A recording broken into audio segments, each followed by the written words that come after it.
Jeff Globka. Welcome to my workshop. Today I'm going to be doing the final assembly video for this shoulder mount made of whitetail antlers.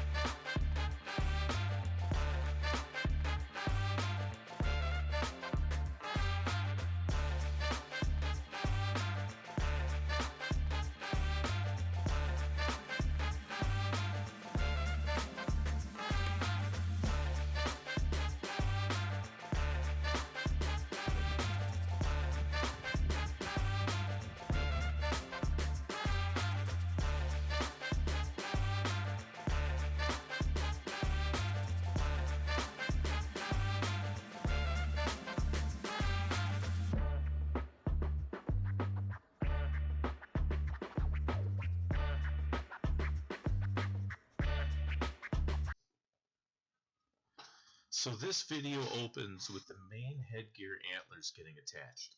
These antlers are a matched set of sheds that I cut flat at the base, drilled and tapped two 1024 threaded holes in the bottom of each antler, and epoxied in two pieces of 1024 threaded rod that sticks out about 5/8 of an inch, just enough to get a nylock nut threaded all the way on. The nuts don't need to be horsed down, just good and snug. I don't want to strip out the holes in the bottoms of the antlers. The frame that I'm building off of is made of 3/8 inch steel rod. The main plate in back is 16 gauge, along with the plate on top of the head that the main headgear is getting bolted to. The small rods that you see sticking out from the main frame are 1/8 inch steel rod. Those are the rods that physically connect to the antlers and are welded to the main frame.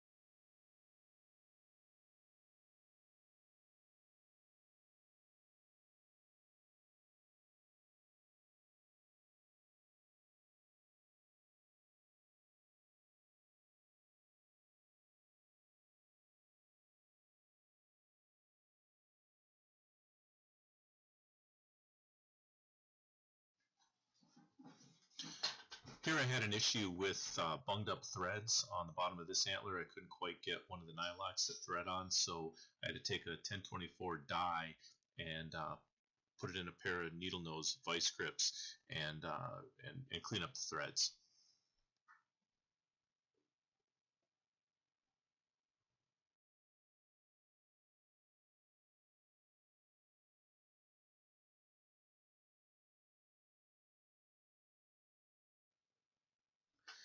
Before I go any further, I want to address the obvious elephant in the room.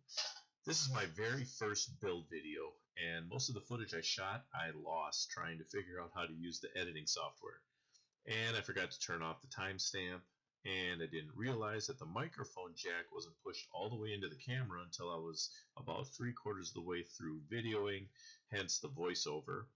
And I know I need to do more close-ups of the work being done, but a year from now, when I've worked my way all the way up to being barely mediocre, I can look back at this video and marvel at how much better at this I should have gotten.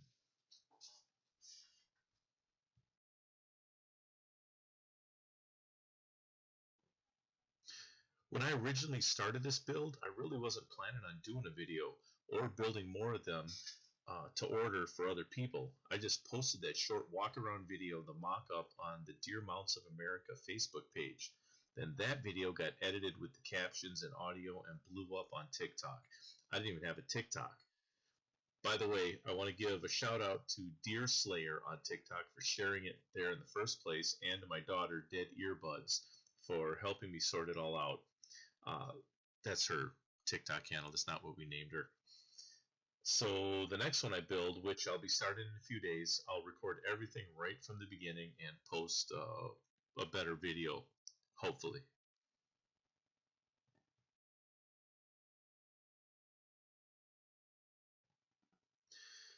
The way I positioned each of the antlers during the mock-up stage of the build was to hold it where I thought it looked right, Put a mark on the antler with a Sharpie where it faced the frame. Drill an 1/8 inch hole in the antler, about 1/4 inch deep if possible. Put in the 1/8 inch rod, cut it to length, and tack it in place with my wire feed welder. After double checking that the antler was still where I wanted it, I'd finish the weld. A lot of the antlers are also pinned to other antlers. Those were a little tougher to line up the drill holes and get the angles to match, but it was definitely worth it to keep from having exposed screw heads or pins visible on the outside of the antlers.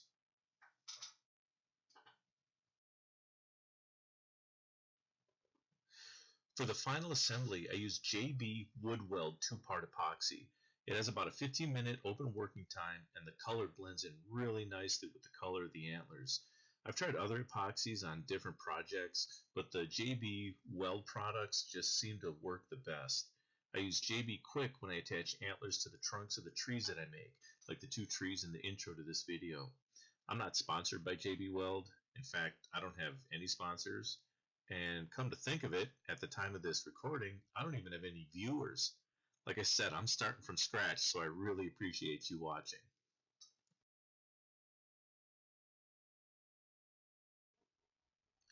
In a few of these scenes, you'll see me needing to tap an antler down to seat it all the way onto the pins.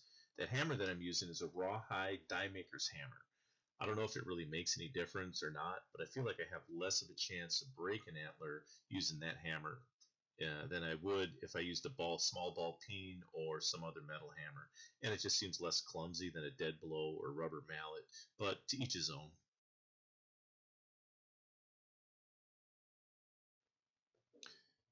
Let's speed this video up a little bit. It's just a lot more of the same for a while.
Here I had to make a new pin to replace one that was just a little too short, so I cut off a piece of 1/8 inch steel rod with a Dremel tool, and now I'm just putting a little chamfer on the end of it so it fits into the antler well.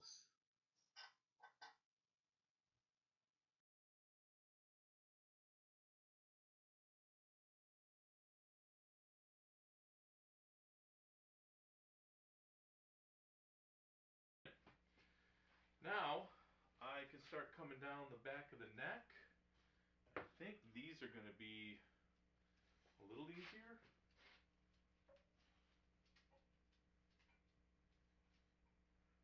Yeah. I'm going to actually spin this guy around and we'll look at him from the back side there.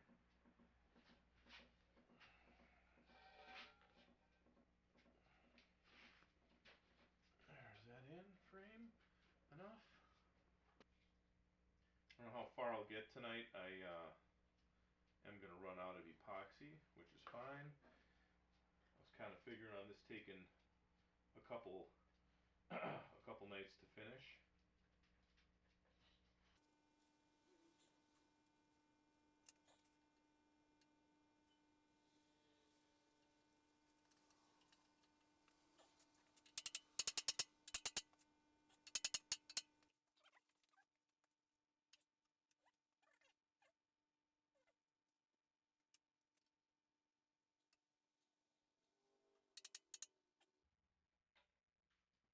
Spin it around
As you can see by the change of clothes and the change of date in the bottom right corner, this is the next day.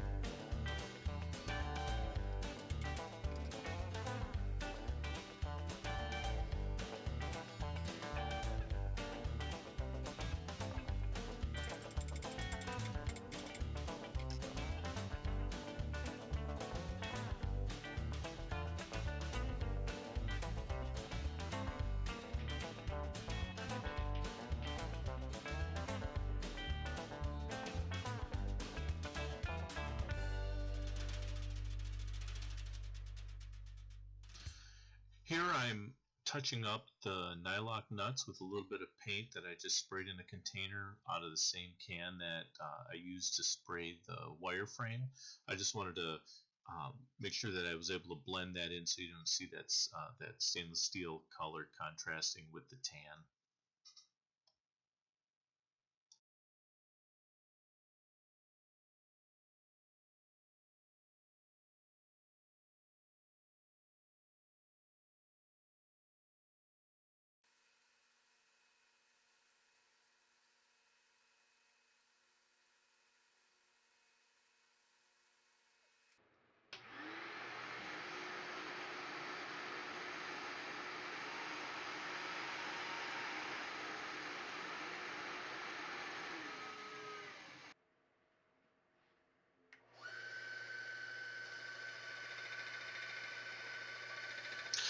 I had one small antler for the middle of the forehead that wasn't quite fitting right, so I cut about 3/4 of an inch off on the bandsaw, and then I took it over to the belt sander to soften the edge and just kind of round it over a little bit, give it a nice finished look.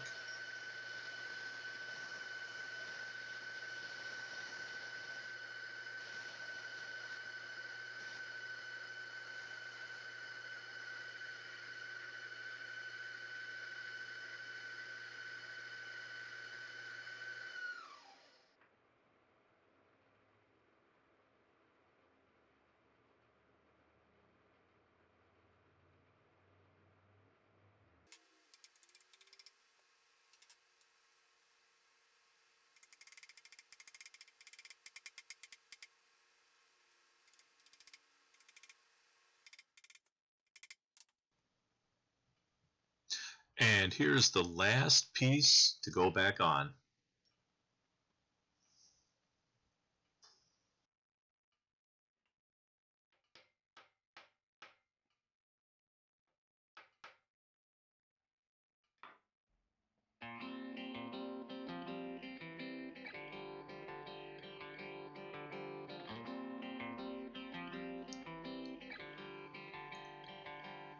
You'll have to pardon the very shaky and blurry walk around.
thanks for watching. Thanks for following along. Thanks for putting up with my shoddy attempt at video recording. It's a fun project, and I plan on doing more. The next one I do, I'm gonna most likely, in fact, I am gonna leave the metal frame unpainted because I found that putting it back together after fitting everything was a real pain in the butt.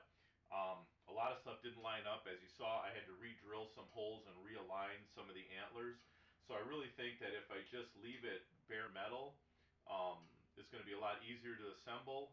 I'll just do it put it together the one time. Um, I don't really think painting it tan made the wire frame disappear or blend in with the antlers as much as I had hoped it would. So I don't really know that the juice is worth the squeeze when you tear it all down and then have to put it all back together. Plus, I kind of like a bare metal look behind the antlers anyway. It gives it a little bit, I don't know, I just like that look, that patina type look. Plus, these things aren't going to be hanging outside on a barn somewhere where they're going to get rained on and rusted and fall apart. They're going indoors, so the metal should stay fine. Yeah, it's a fun project. Thanks again.